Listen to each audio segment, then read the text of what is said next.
made, even in times heightened uncertainty and disruption. Our government, led by Honorable Prime Minister Modi, has decisively and consistently chosen action over ambivalence, reform over rhetoric, and people over populism.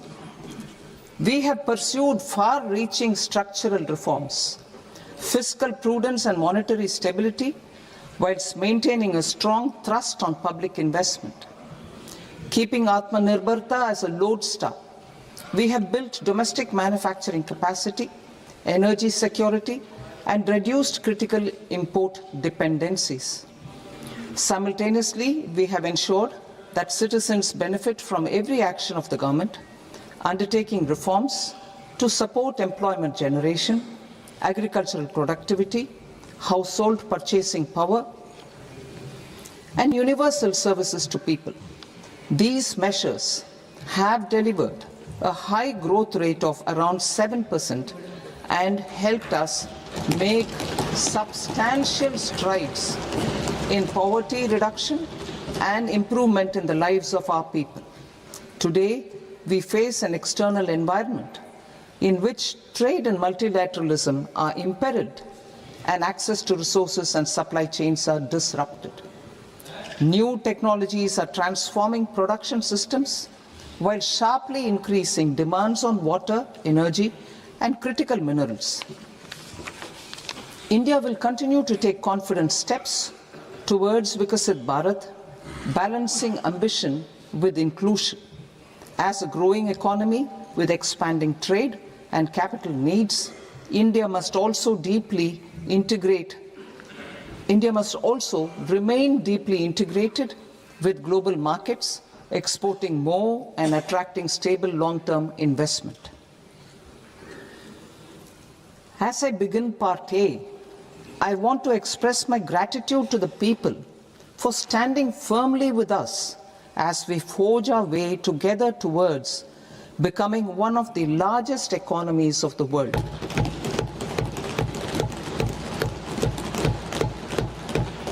Our aim is to transform aspiration into achievement and potential into performance as we ensure that the dividends of growth reach every farmer, the scheduled caste, the scheduled tribes, the nomads, the youth, the poor, and the women.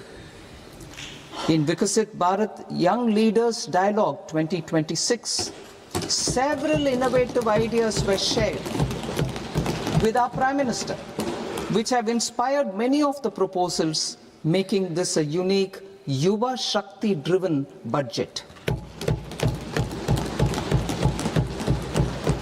Our government's sankalp is to focus on our poor, underprivileged, and the disadvantaged. To deliver on this sankalp, and given that this is the first budget prepared in Kartavya Bhavan, we are inspired by three Kartavya. Our first Kartavya is to accelerate and sustain economic growth by enhancing productivity and competitiveness and building resilience to volatile global dynamics. Our second Kartavya is to fulfill aspirations of our people and build their capacity, making them strong partners in India's path to prosperity. Our third Kartavya, aligned with our vision of Sabka Saath, Sabka Vikas, is to ensure that every family, community, region, and sector has access to resources, amenities, and opportunities for meaningful participation. This threefold approach requires a supportive ecosystem. The first requirement is to sustain the momentum of structural reforms, continuous, adaptive, and forward-looking. Second, a robust and resilient financial sector is central to mobilizing savings, allocating capital efficiently, and managing risks. Third, cutting-edge technologies, including AI applications, can serve us as force multipliers for better governance. Reform Express. Our government has undertaken comprehensive reforms towards creating employment, boosting productivity, and accelerating growth. After the Prime Minister's announcement on Independence Day in 2025, over 350 reforms have been rolled out. This includes GST simplification, notification of labor codes, and rationalization of mandatory quality control orders. High-level committees have been formed, and in parallel, the central government is working with the state governments on deregulation and reducing compliance requirements. The Reform Express is well on its way and will maintain its momentum to help us fulfill our kartavya. I now move to specific proposals. Under our first kartavya, to accelerate and sustain economic growth, I propose interventions in 6 areas. 1. Scaling up manufacturing in 7 strategic and frontier sectors. 2. Rejuvenating legacy industrial sectors. 3. Creating champion MSMEs. 4. Delivering a powerful push for infrastructure. 5. Ensuring long-term security and stability. And 6. Developing city economic regions. Scaling up of manufacturing in 7 strategic and frontier sectors. Biopharma Shakti, meaning biopharma strategy for health advancement through knowledge, technology, and innovation. India's disease burden is observed to be shifting towards non-communicable diseases like diabetes, cancer, and autoimmune disorders. Biologic medicines are key to longevity and quality of life at affordable costs. To develop India as a global biopharma manufacturing hub,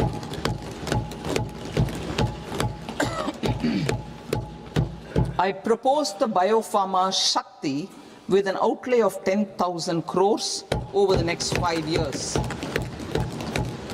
This will build the ecosystem for domestic production of biologics and biosimilars. The strategy will include a biopharma-focused network with 3 new national institutes of pharmaceutical education and research, popularly known as NIPERS, and upgrading 7 existing ones. It will also create a network of 1,000 accredited India clinical trials sites.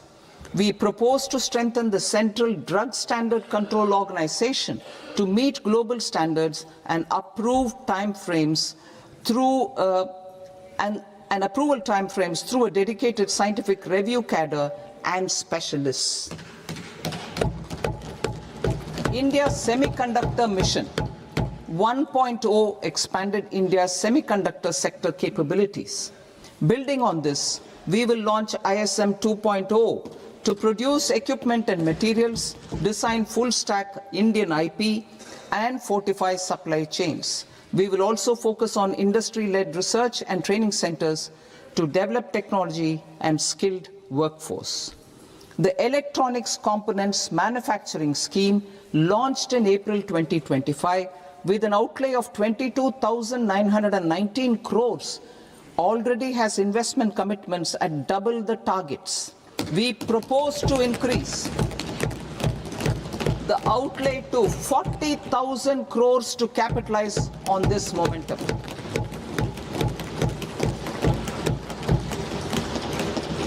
A scheme for rare earth permanent magnets was launched in 2025 November.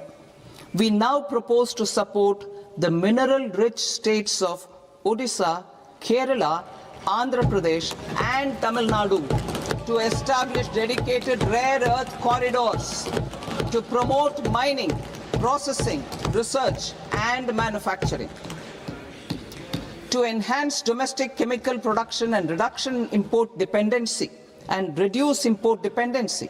We will launch a scheme to support states in establishing 3 dedicated chemical parks through challenge route on a cluster-based plug-and-play model.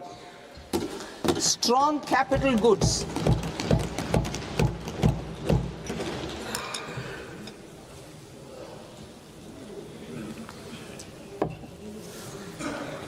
Strong capital goods capability is a determinant of productivity and quality across different sectors.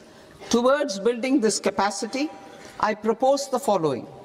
High-tech tool rooms will be established by central public sector enterprises at 2 locations as digitally enabled automated service bureaus that locally design, test, and manufacture high-precision components at scale and at lower cost.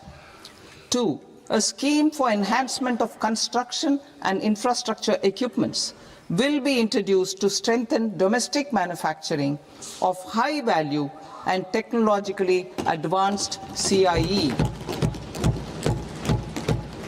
This can range from lifts in a multi-storied apartment or firefighting equipment in multiplexes, large or small, and to tunnel boring equipments for building metros and high-altitude roads.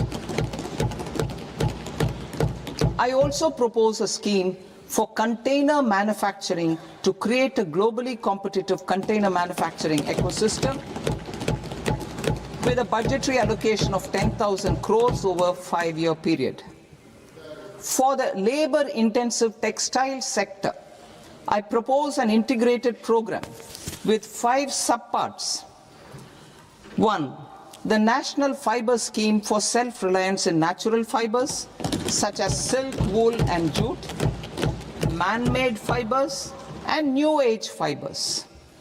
Textile expansion and employment scheme to modernize traditional clusters with capital support for machinery, technology upgradation, and common testing and certification centers. 3. The National Handloom and Handicraft Program to integrate and strengthen existing schemes and ensure targeted support for weavers and artisans. Tex Eco Initiative to promote globally competitive and sustainable textiles and apparels. Samarth 2.0 to modernize the upgrade the textile skilling ecosystem through collaboration with industry and academic institutions. Further, I propose to set up mega textile parks in challenge mode. They can also focus on bringing value addition to technical textiles. I propose to launch the Mahatma Gandhi Gram Swaraj initiative to strengthen khadi, handloom, and handicrafts. This will help in global market linkage and branding. It will streamline and support training, skilling, quality of process, and production. This will benefit our weavers, village industries, One District, One Product ODOP initiative, and also our rural youth. India has the potential to emerge as a global hub for high-quality, affordable sports goods. I propose a dedicated initiative for sports goods that will promote manufacturing, research, and innovation in equipment design as well as material sciences. Rejuvenation of legacy industrial clusters.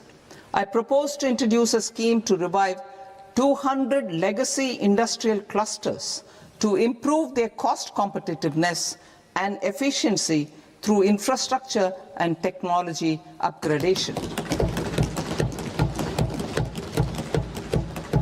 Creating champion SMEs and supporting micro enterprises.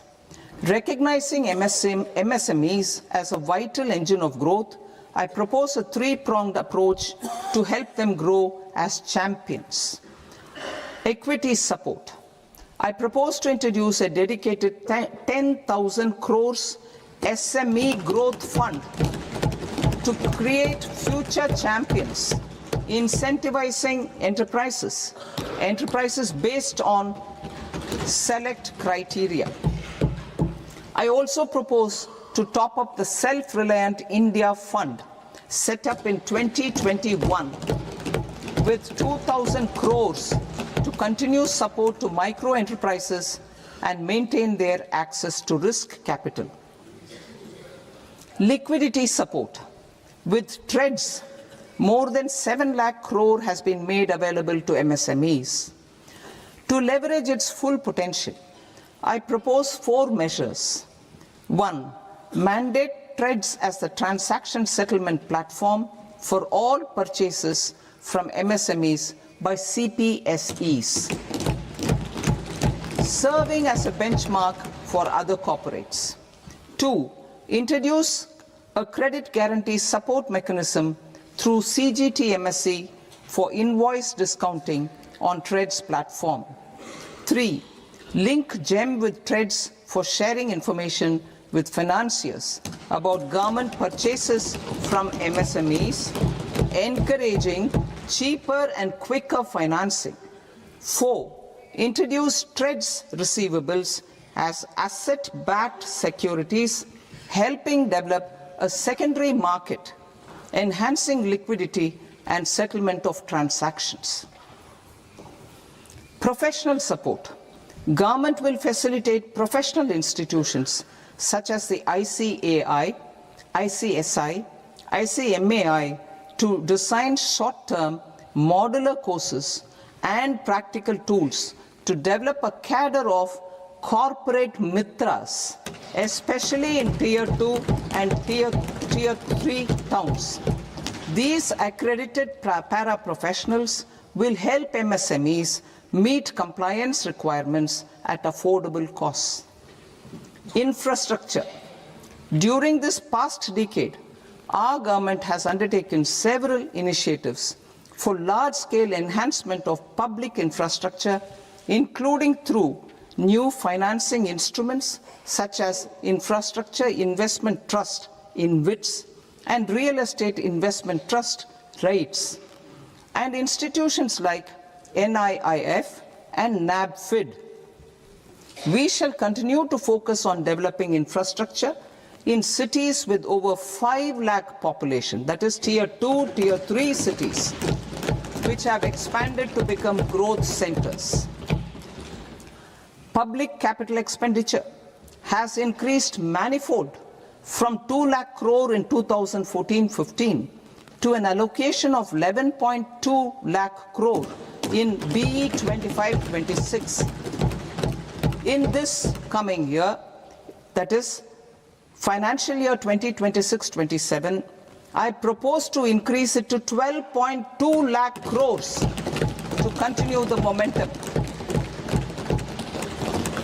To strengthen the confidence of private developers regarding risks during infrastructure development and construction phase, I propose to set up an infrastructure risk guarantee fund to provide prudentially calibrated partial credit guarantee to lenders.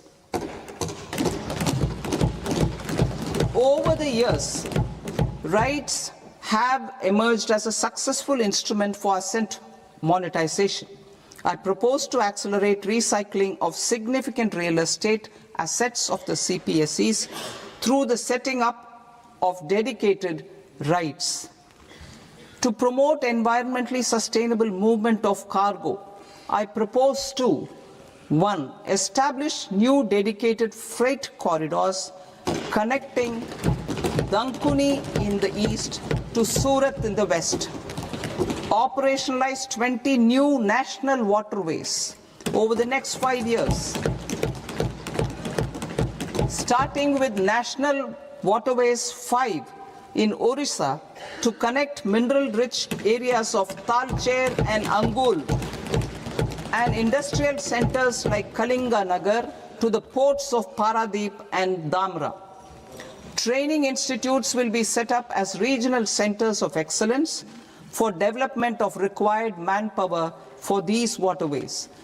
This will benefit youth in the entire stretch of the waterways to train and acquire skills.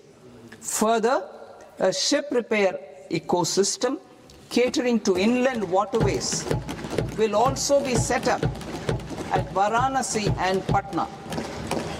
And C, launch a coastal cargo promotion scheme for incentivizing a modal shift from rail to road to increase the share of inland waterways and coastal shipping from 6% to 12% by 2047.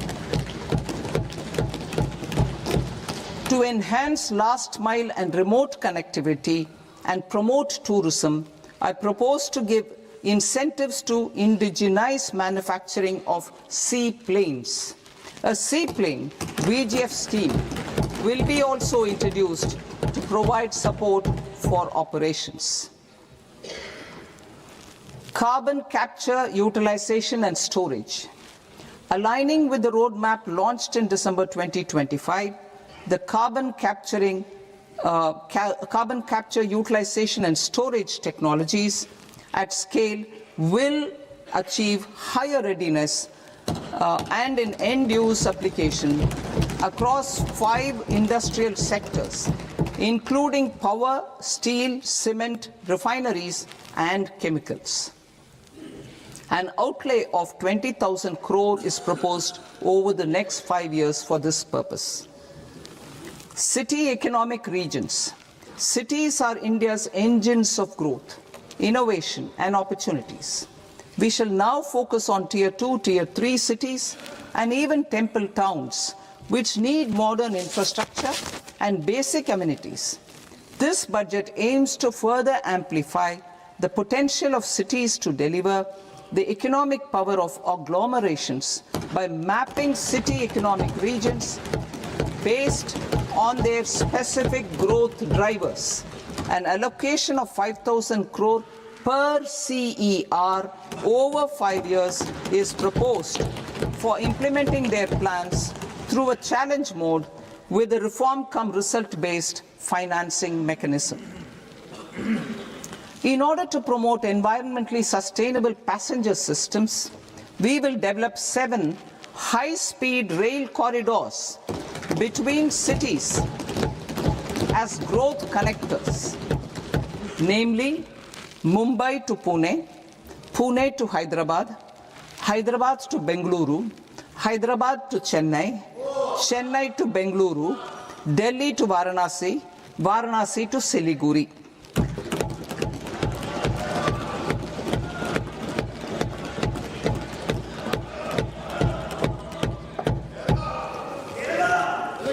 Financial sector. The Indian banking sector today is characterized by strong balance sheet, historic highs in profitability, improved asset quality, and coverage exceeding 98% of villages in the country. At this juncture, we are well placed to futuristically evaluate the measures needed to continue on the path of reform-led growth of this sector. I propose setting up a high-level committee on banking for Vikasit Bharat. High-level committee on banking for Vikasit Bharat to comprehensively review the sector and align it with India's next phase of growth, while safeguarding financial stability, inclusion, and consumer protection. The vision for NBFCs for Vikasit Bharat has been outlined with clear targets for credit disbursement and technology adoption in order to achieve scale and improve efficiency in the public sector NBFCs. As a first step, it is proposed to restructure the Power Finance Corporation and Rural Electrification Corporation. I propose a comprehensive review of the foreign exchange management non-debt instruments rules to create a more contemporary, user-friendly framework for foreign investments consistent with India's evolving economic priorities. Corporate bond market. I propose to introduce a market-making framework with suitable access to funds and derivatives on corporate bond indices. I also propose to introduce total return swaps on corporate bonds. Municipal bonds. To encourage the issuance of municipal bonds of higher value by larger cities, I propose an incentive of 100 crore rupees for a single bond issuance. 100 crore rupees for a single bond issuance of more than 1,000 crore. The current scheme under Amrit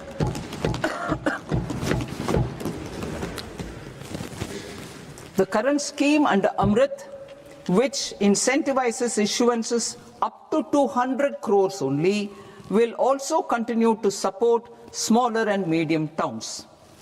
That will also continue to support the smaller and medium towns. Ease of doing business. Individual persons resident outside India, PROI, will be permitted to invest in equity instruments of listed Indian companies through the Portfolio Investment Scheme. It is also proposed to increase the investment limit for an individual PROI under the scheme from 5% to 10%, with an overall investment limit for all individual PROIs to 24% from the current 10%. Emerging technologies including AI. 21st century is technology-driven. Adoption of technology is for the benefit of all people. Farmers in the field, women in STEM, youth keen to upskill, and Divyangjan to access newer opportunities. The government has taken several steps to support new technologies through AI Mission, National Quantum Mission, Anusandhan National Research Fund, and Research and Development and Innovation Fund. Our second kartavya is to fulfill aspirations and build capacities. Close to 25 crore individuals have come out of multi-dimensional poverty through a decade of our government's sustained and reform-oriented efforts.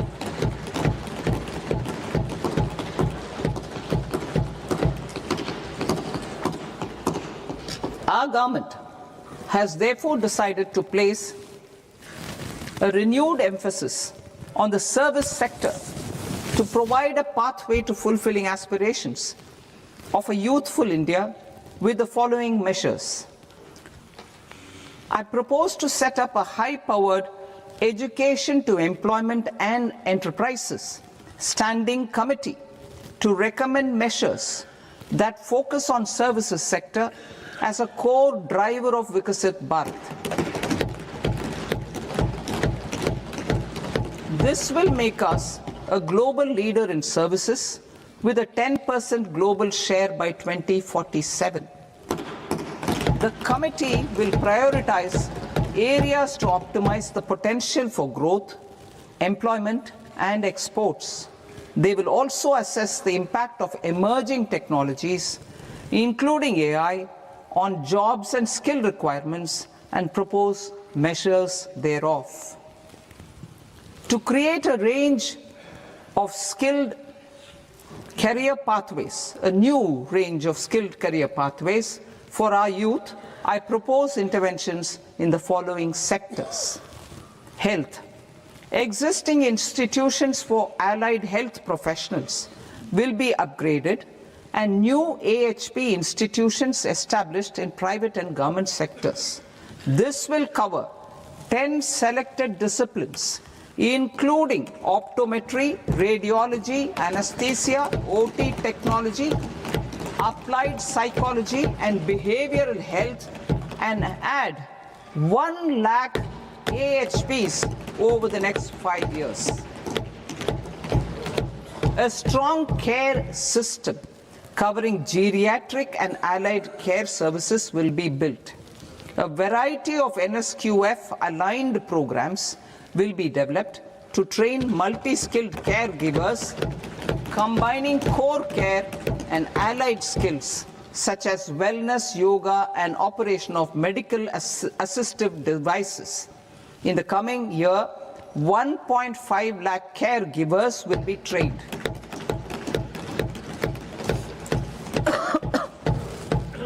Hubs for medical value tourism.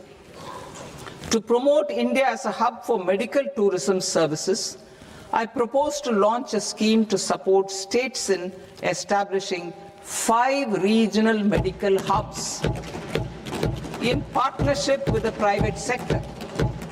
These hubs will serve as integrated healthcare complexes that combine medical, educational, and research facilities.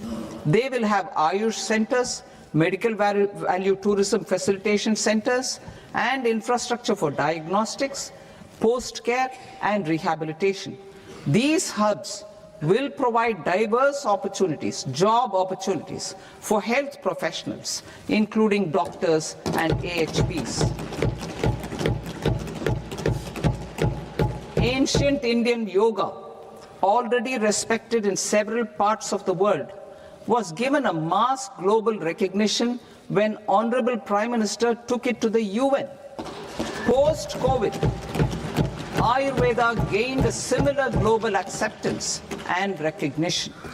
Exporting quality Ayurveda products helps farmers who grow the herbs and youth who process the products. To meet growing global demand, a few more steps are being taken. I propose to 1. Set up 3 new All India Institutes of Ayurveda. 2. Upgrade Ayush pharmacies and drug testing labs for higher standards of certification ecosystem and make available more skilled personnel. 3. Upgrade the WHO Global Traditional Medicine Center in Jamnagar to bolster evidence-based research, training, and awareness for traditional medicine. Animal husbandry. Livestock contributes to close to 16% of farm income, including of poor and marginal households. To scale up availability of veterinary professionals by more than 20,000, I propose to roll out a loan-linked capital subsidy support scheme for establishment of veterinary and para-veterinary colleges, veterinary hospitals, diagnostic laboratories, and breeding facilities in private sector. Collaboration between Indian and foreign institutions will also be facilitated. Orange economy. India's animation, visual effects, gaming and comics sector, AVGC sector, is a growing industry projected to require 2 million professionals by 2030. I propose to support the Indian Institute of Creative Technologies, Mumbai, in setting up AVGC content creator labs in 15,000 secondary schools all over the country and 500 colleges. The Indian design industry is expanding rapidly, and yet there is a shortage of Indian designers. I propose to establish, through Challenge Route, a new National Institute of Design to boost design education and development in the eastern region of India. Education. Our government will support states through Challenge Route in creating 5 university townships in the vicinity of major industrial and logistics corridors. These planned academic zones will host multiple universities, colleges, and research institutions, skill centers, and residential complexes. In higher education, STEM institutions, prolonged hours of study and laboratory work pose some challenges for girl students. Through VGF, viability gap funding and capital support, one girls' hostel will be established in every district.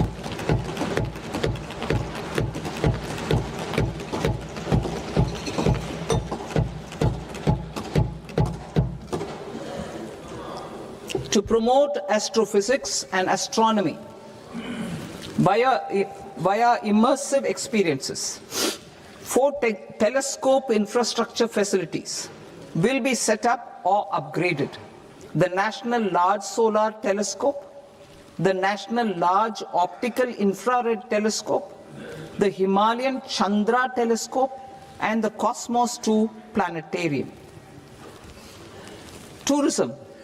The tourism sector has the potential to play a large role in the employment generation, forex earnings, and expanding the local economy. I propose to set up a National Institute of Hospitality by upgrading the existing National Council for Hotel Management and Catering Technology. It will function as a bridge between academia, industry, and government. I also propose a pilot scheme for upskilling 10,000 guides in 20 iconic tourist sites through a standardized, high-quality, 12-week training course in hybrid mode in collaboration with the Indian Institute of Management. A national destination digital knowledge grid will be established to digitally document all places of significance, cultural, spiritual, and heritage. This initiative will create a new ecosystem of jobs for local researchers, historians, content creators, and technology partners. India has the potential and opportunity to offer world-class trekking and hiking experience. We will develop ecologically sustainable mountain trails in Himachal Pradesh, Uttarakhand, and Jammu Kashmir. Also in Araku Valley in the Eastern Ghats and Podigai Malai in the Western Ghats. Turtle trails along key nesting sites in the coastal areas of Odisha, Karnataka, and Kerala. And 3 bird watching trails along the Pulikat Lake in Andhra Pradesh, Tamil Nadu. It's on the border. Under the visionary leadership of Honorable Prime Minister, we established the International Big Cat Alliance in 2024. This year, India is hosting the first ever Global Big Cat Summit, where heads of governments and ministers from 95 range countries will deliberate on collective strategies for conservation. Heritage and culture tourism. I propose to develop 15 archaeological sites, including Lothal, Dholavira, Rakhi Gadi, Adichanallur, Saranath, Hastinapur, and Leh Palace into vibrant experiential cultural destinations. Excavated landscapes will be open to the public through curated walkways. Immersive storytelling skills and technologies will be introduced to help conservation labs, interpretation centers, and guides. The sports sector provides multiple means of employment, skilling, and job opportunities. Taking forward the systematic nurturing of sports talent which is set in motion through the Khelo India program earlier, I propose to launch a Khelo India mission to transform the sports sector over the next decade. The mission will facilitate an integrated talent development pathway supported by training centers which are foundational, intermediate, and elite levels. B, systematic development of coaches and support staff. C, integration of sports science and technology. D, competitions and leagues to promote sports culture and provide platforms. And E, development of sports infrastructure for training and competition. Our third Kartavya aligns with our vision of Sabka Saath, Sabka Vikas towards Vikasit Bharat. This requires targeted efforts for 1. Increasing farmer incomes through productivity enhancement and entrepreneurship, with special attention to small and marginal farmers. B. Empowering Divyangjan through access to livelihood opportunities, training, and high-quality assistive devices. C. Empowering the vulnerable to access mental health and trauma care. D. Focus on the Purvodaya states and the Northeast region to accelerate development and employment opportunities. Fisheries. We will undertake initiatives for integrated development of 500 reservoirs and Amrit Sarovars. 2.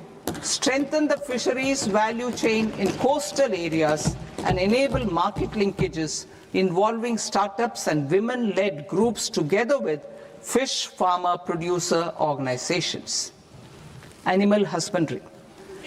To provide quality employment opportunities in rural and peri-urban areas, we will support the animal husbandry sector in entrepreneurship development through A. A credit-linked subsidy program. B. Scaling up and modernization of livestock enterprises. C. Enhanced creation of livestock, dairy, and poultry. Enhanced creation of livestock, dairy, and poultry-focused integrated value chains. And D. Encourage creation of livestock farmer-producer organizations. High-value agriculture. To diversify farm outputs, increase productivity, enhance farmers' incomes, and create new employment opportunities, we will support high-value crops such as coconut, sandalwood, cocoa, cashew in the coastal areas, agar trees in northeast, and nuts such as almonds, walnuts, and pine nuts in our hilly regions. These, all of them, will be supported. India is the world's largest producer of coconuts.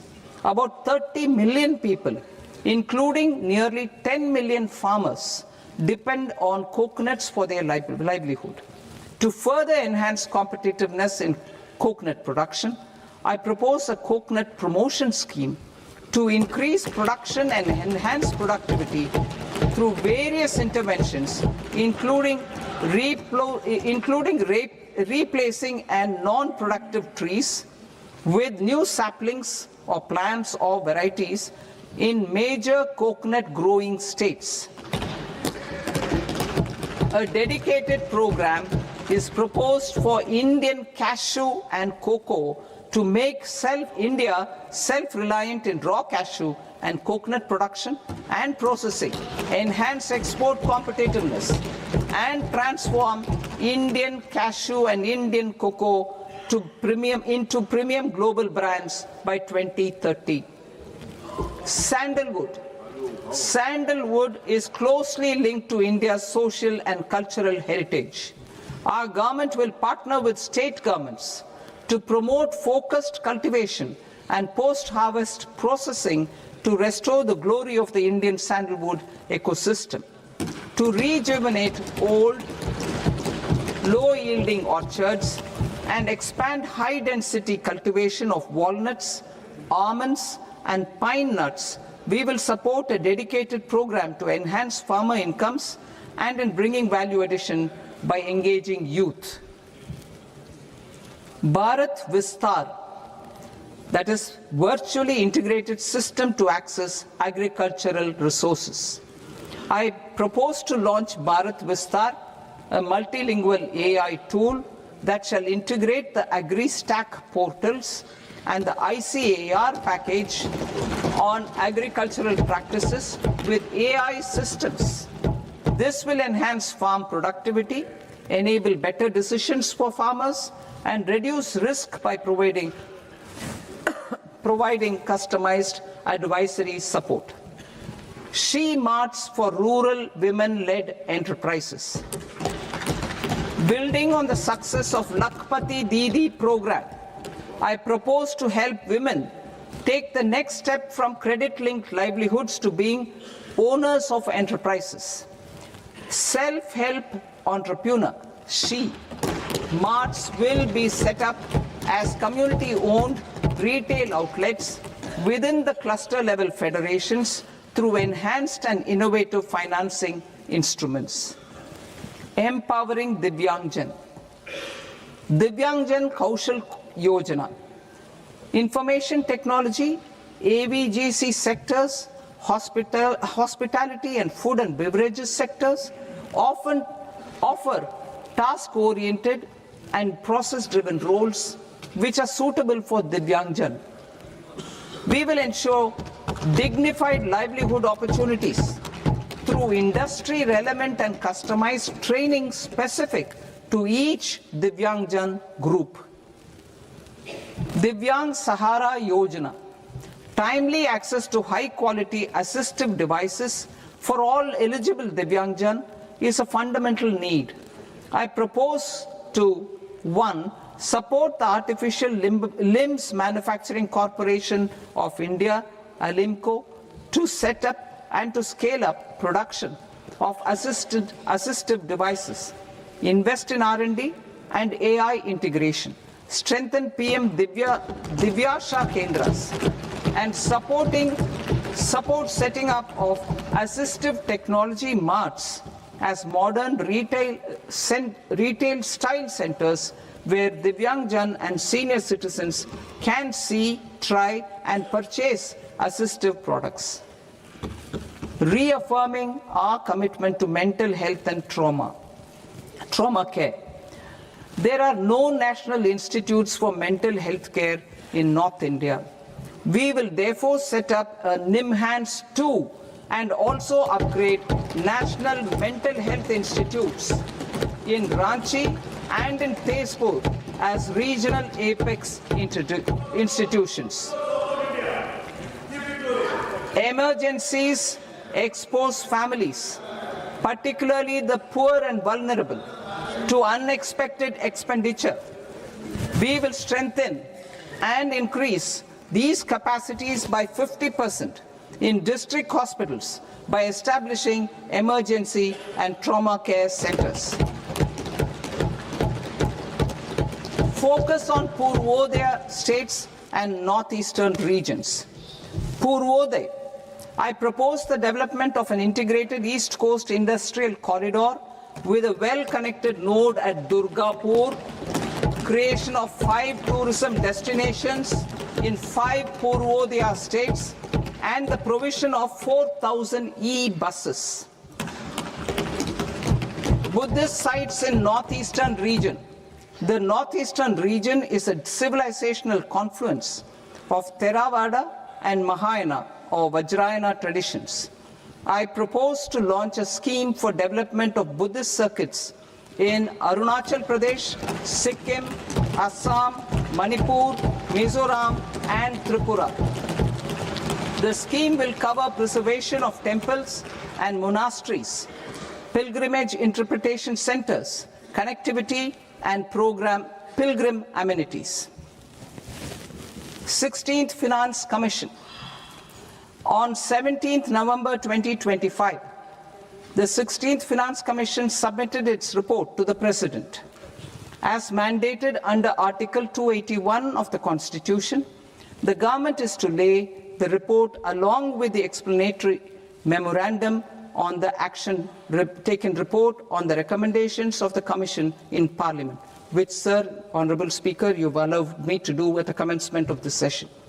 The government has accepted the recommendation of the Commission to retain the vertical share of devolution at 41%.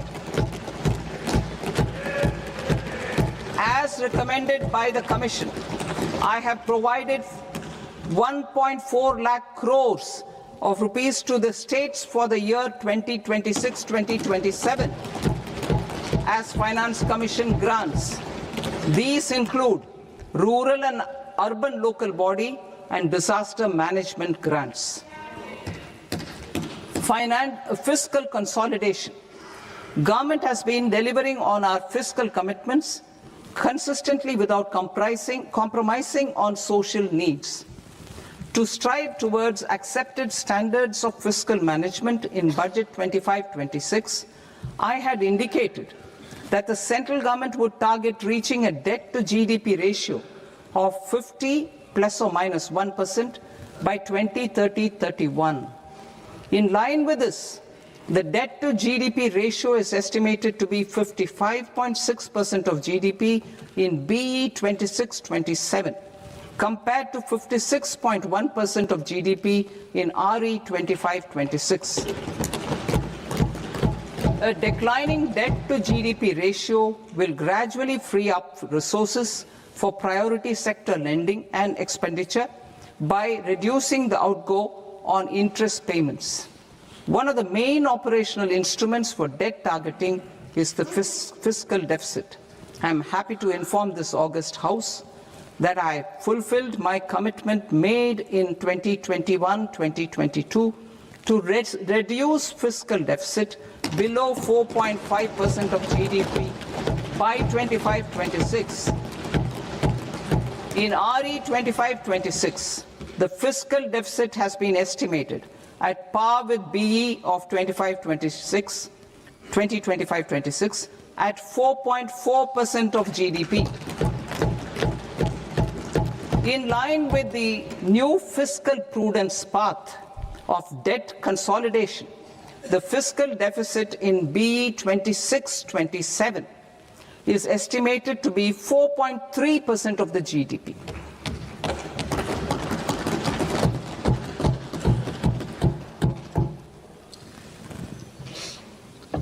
The revised estimates of the non-debt receipts are 34 lakh crore rupees, of which the centre's net tax receipts are 26.7 lakh crore.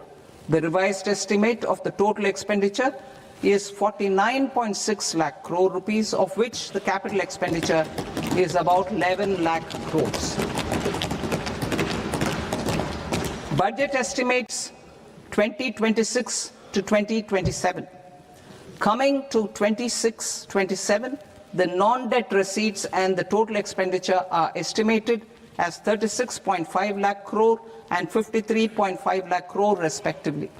The centre's net tax receipts are estimated at 28.7 lakh crore rupees. To finance the fiscal deficit, the net market borrowings from dated securities are estimated at 11.7 lakh crore rupees. The balance financing is expected to come from small savings and other sources. The gross market borrowings are estimated at 17.2 lakh crore rupees. I'll now move to Part B. Part B, direct taxes.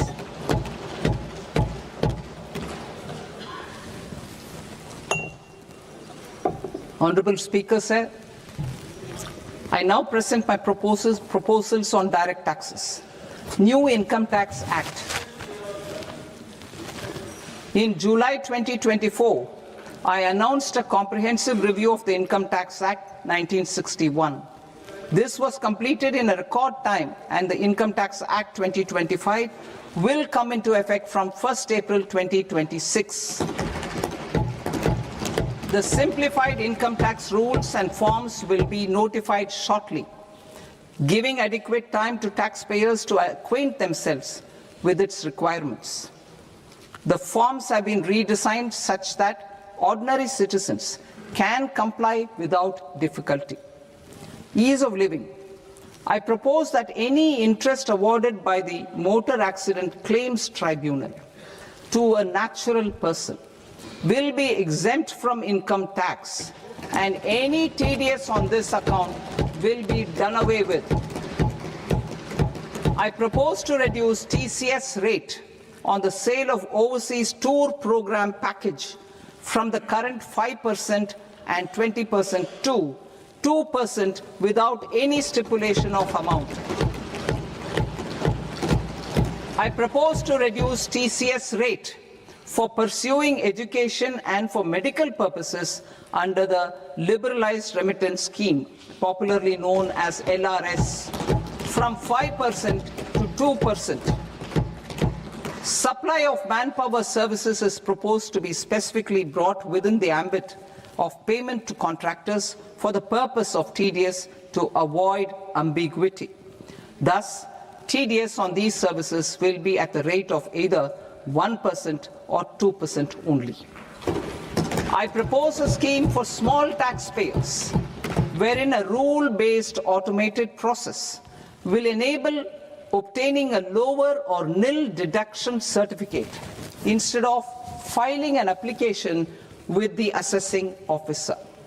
For the ease of taxpayer holding securities in multiple companies, I propose to enable depositories to accept Form 15G or Form 15H from the investor and provide it directly to various relevant companies.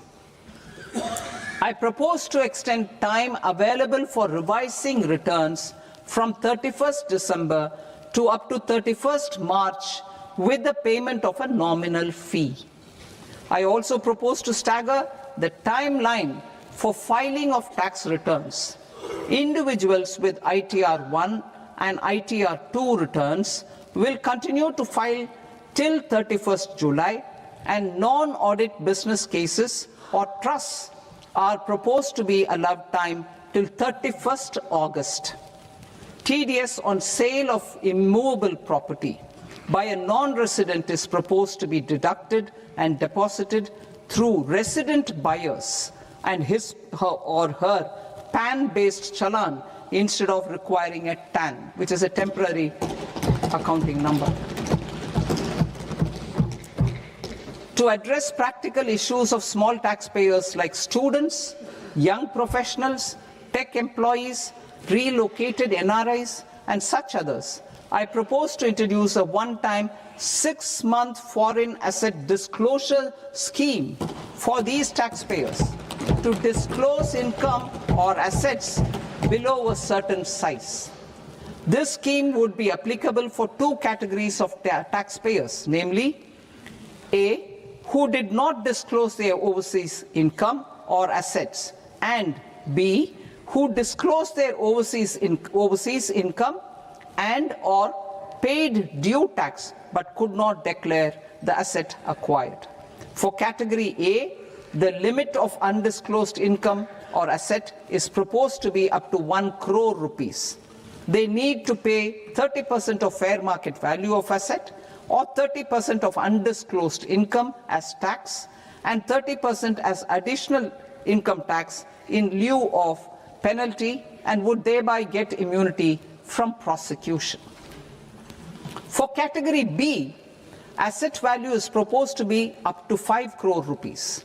Here, immunity from both penalty and prosecution will be available with a payment of fee of 1 lakh rupees. Rationalizing penalty and prosecution. Multiplicity of proceedings are hindrance to the ease of doing business. I propose to integrate assessment and penalty proceedings by way of a common order for both. There will be no interest liability on the taxpayer on the penalty amount for the period of appeal before the first appellate authority, irrespective of the outcome of appeal process. Further, quantum of prepayment is being reduced from 20% to 10% and will continue to be calculated only on core tax demand. As an additional measure for reducing litigation, I propose to allow taxpayers to update their returns even after reassessment proceedings have been initiated, and an additional 10% tax rate over and above the rate applicable for the relevant year. The assessing officer will then use only this updated return in his proceedings. There is already a framework for immunity from penalty and prosecution in the cases of underreporting. I propose to apply this framework for immunity to misreporting too. However, in such a case, the taxpayer will need to pay 100% of the tax amount as an additional income tax over and above the tax and interest due.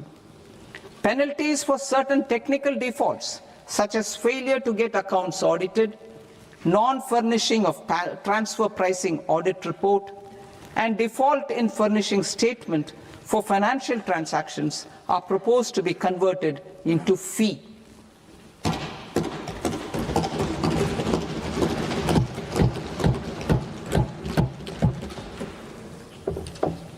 I propose to rationalize prosecution framework under Income Tax Act while maintaining a careful balance for deterrence in some serious offence. Non-production of books of account and documents and requirement of TDS payment where payment is made in kind are being decriminalized. Further, minor offences will attract fine only. The remaining prosecutions will be graded commensurate with the quantum of offence. They will entail only simple imprisonment with maximum imprisonment reduced to 2 years and power to courts to convert even those into fines. There is no penalty. There is no penalty presently for non-disclosure of non-immovable foreign assets with aggregate value less than 20 lakh rupees.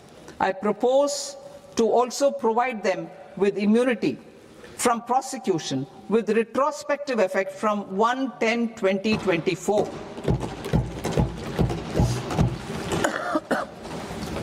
Cooperatives. Deduction is already allowed to a primary cooperative society engaged in supplying milk, oilseeds, fruits or vegetables raised or grown by its members. I propose to extend this deduction to also include supply of cattle feed and cotton seed produced by its members. I propose to allow inter-cooperative society dividend income as deduction under the new tax regime to the extent it is further distributed to its members. I further propose to allow exemption for a period of 3 years to dividend income received by a notified national cooperative federation on their investments made in companies up to 31/1/2026. This exemption would be allowed only for dividends further distributed to its member cooperatives. Supporting IT sector as India's growth engine. India is a global leader in software development services, IT-enabled services, knowledge process outsourcing services, and contract R&D services relating to software development. These businesses and their segments are quite interconnected with each other.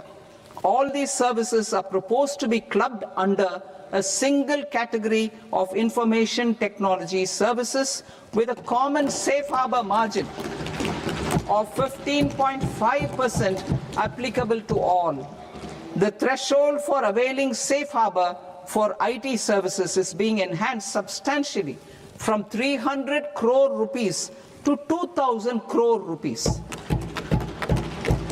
Safe harbor for IT services shall be approved by an automated rule-driven process without any need for tax officer to examine and accept the application. Once applied by an IT services company, the same safe harbor can be continued for a period of 5 years at a stretch at its choice. For IT services companies who want to conclude advanced pricing agreement, APA, I propose to fast-track unilateral APA process for IT services and endeavor to conclude it within a period of 2 years. The period of 2 years can be extended by a further period of 6 months on taxpayers' request. I propose to extend the facility of modified returns available to the entity entering APA to its associated entities also. Attracting global business and investment.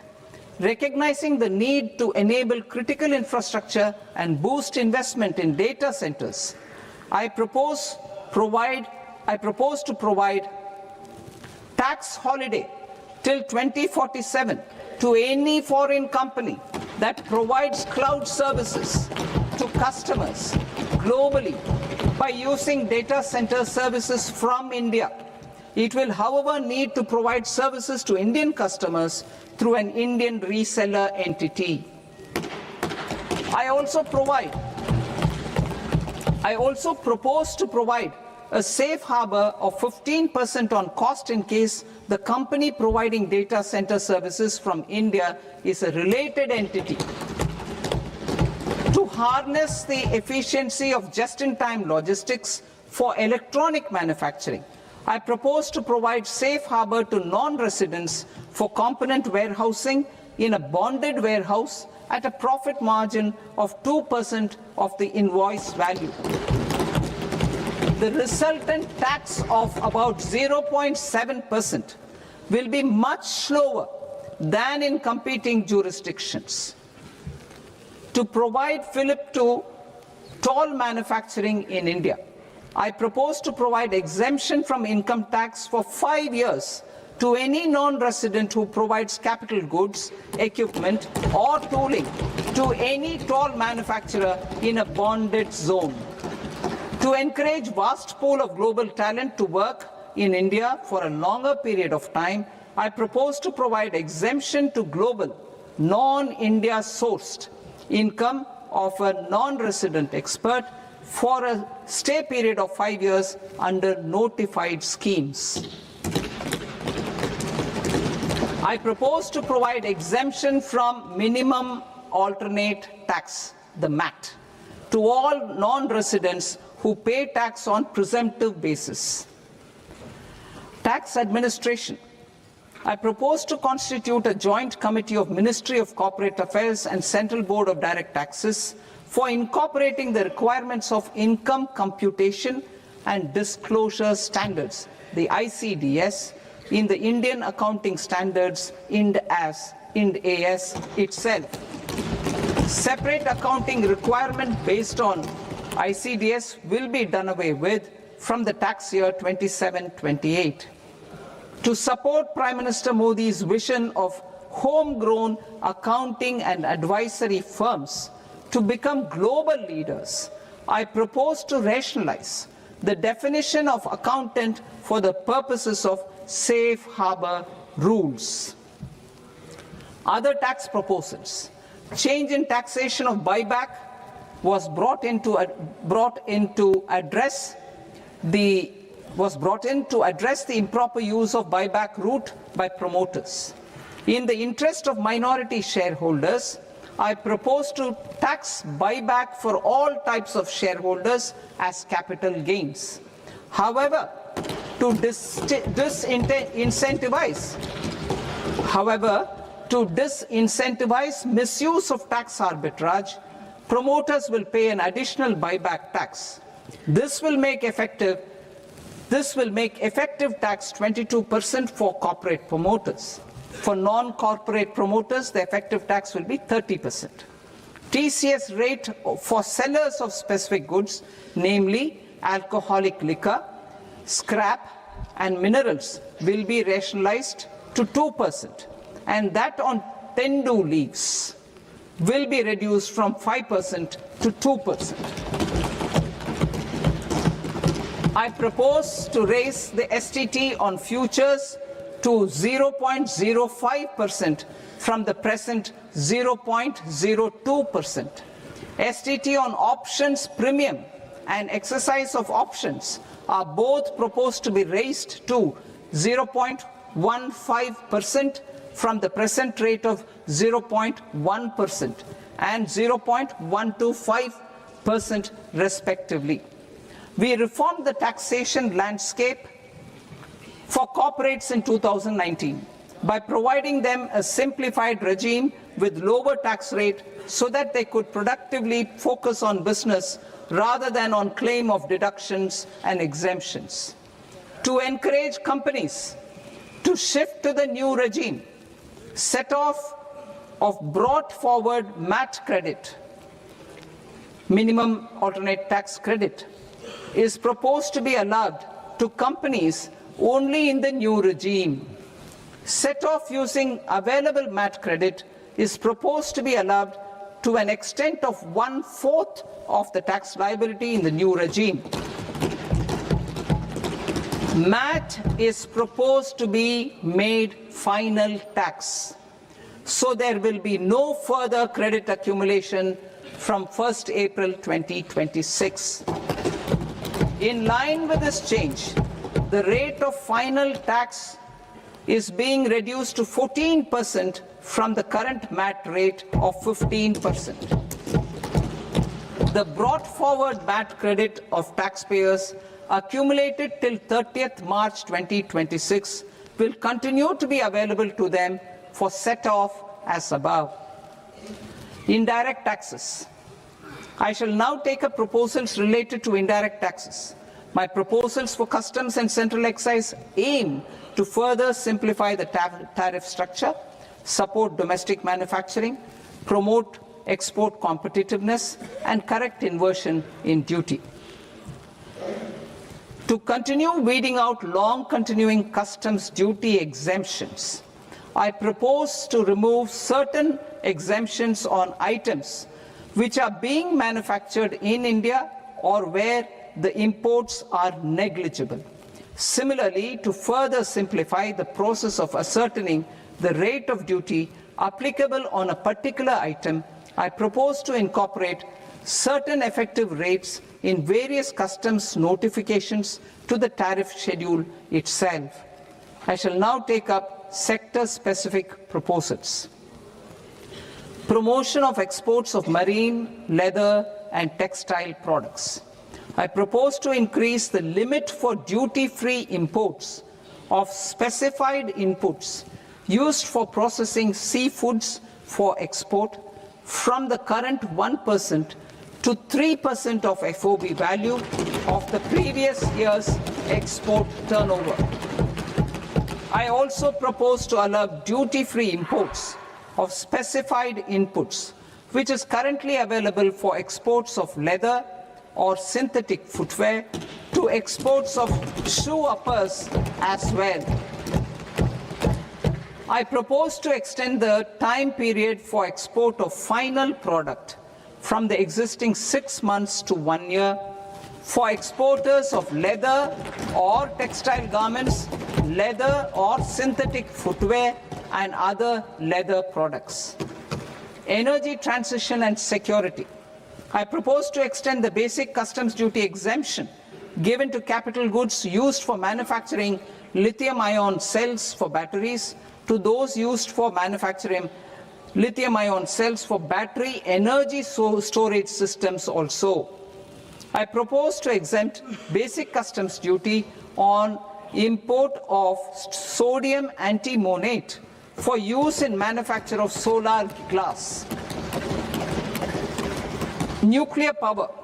I propose to extend the existing basic customs duty exemption on imports of goods required for nuclear power projects till the year 2035 and expand it for all nuclear plants irrespective of their capacity. Critical minerals. It is proposed to provide basic customs duty exemption to the import of capital goods required for the processing of critical minerals in India. Biogas blended CNG. I propose to exclude the entire value of biogas while calculating the central excise duty payable on biogas blended CNG. Civil and defense aviation. I propose to exempt basic customs duty on components and parts required for the manufacture of civilian training and other aircrafts.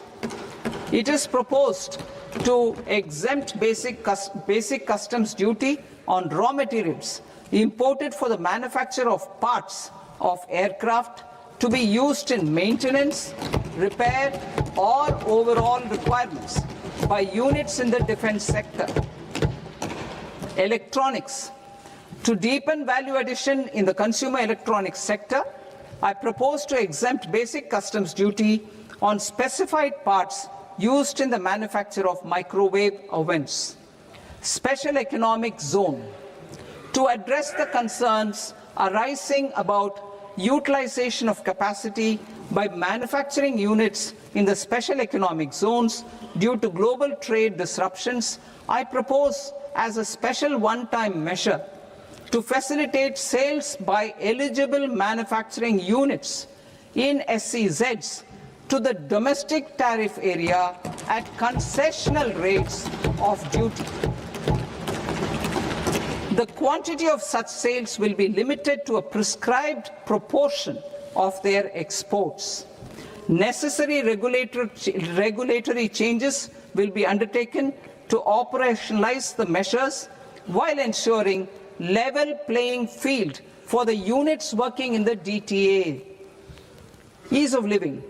To rationalize the customs duty structure for goods imported for personal use, I propose to reduce the tariff rate on all dutiable goods imported for personal use from 20% to 10%. To provide relief to patients, particularly those suffering from cancer, I propose to exempt basic customs duty on 17 drugs or medicines. I propose also to add 7 more rare diseases for the purposes of exempting import duties on personal imports of drugs, medicines, and food for special medical purposes used in their treatment. Customs process. India's role and share in the global trade is poised for a major leap in line with our ambition and journey towards Viksit Bharat.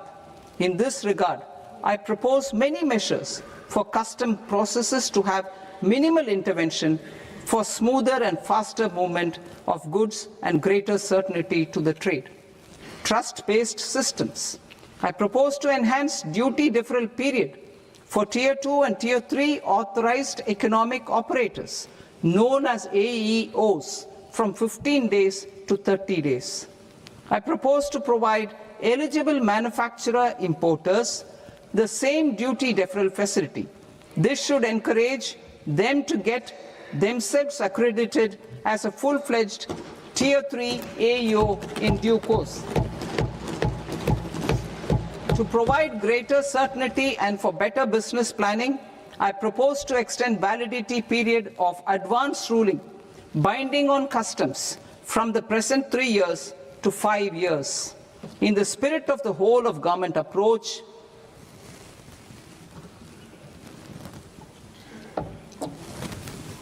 government agencies will be encouraged to leverage AEO accreditation for preferential treatment in clearing their cargo.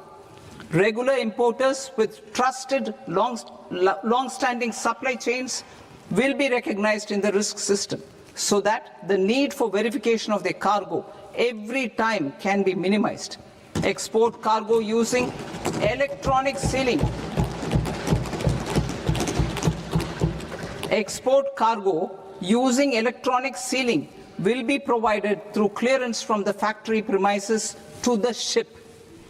For import of goods not needing any compliance, filing of bill of entry by a trusted importer and arrival of goods will automatically notify customs for completing their clearance formalities. This will enable goods to be released immediately on arrival. The customs warehouse framework will be transformed into a warehouse operator-centric system with a self-declarations, electronic tracking, and risk-based audit. These reforms will move away from the current system of officer-dependent approvals and reduce transaction delays and compliance costs. Ease of doing business. Approvals required for cargo clearance from various government agencies will be seamlessly processed through a single and interconnected digital window by the end of the financial year. processes involved in clearance of food, drugs, plant and animal and wildlife products, accounting for about 70% of interdicted cargo, will be operationalized on this system by April 2026 itself. For goods not having any compliance requirement, clearance will be done by customs immediately after online registration is completed by the importer, subject to the payment of duty. Customs integrated system will be rolled out in 2 years as a single integrated and scalable platform for all customs processes. Utilization of non-intrusive scanning with advanced imaging and AI technology for risk assessment will be expanded in a phased manner with the objective to scan every container across all the major ports. New export opportunities to support Indian fishermen to fully harness the economic value of marine resources beyond our territorial waters. The following measures will be taken. A. Fish catch by an Indian fishing vessel in exclusive economic zone or on the high seas will be made free of duty. Landing of such fish on foreign port will be treated as export of goods. Safeguards will be put in place to prevent misuse during fish catch, transit or transshipment. To support aspirations of India's small businesses, artisans and startups to access global markets through e-commerce, I am pleased to announce complete removal of the current value cap of 10 lakh rupees per consignment on courier exports. In addition, handling of rejected and returned consignments will be improved with effective use of technology for identifying such consignments. I propose to revise provisions governing baggage clearance during international travel to address genuine concerns of passengers. The revised rules will enhance duty-free allowances in line with the present-day travel realities and provide clarity in temporary carriage of goods brought in or taken out. There are honest taxpayers who are willing to settle disputes by paying all their dues, but they get deterred due to negative connotation associated with penalty. They will now be able to close cases by paying an additional amount in lieu of penalty. Honorable Speaker, sir, with this, I commend the budget to this august House. Jai Hind.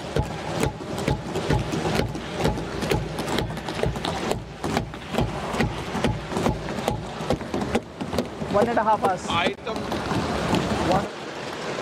Item number 3 माननीय वित्त मंत्री जी।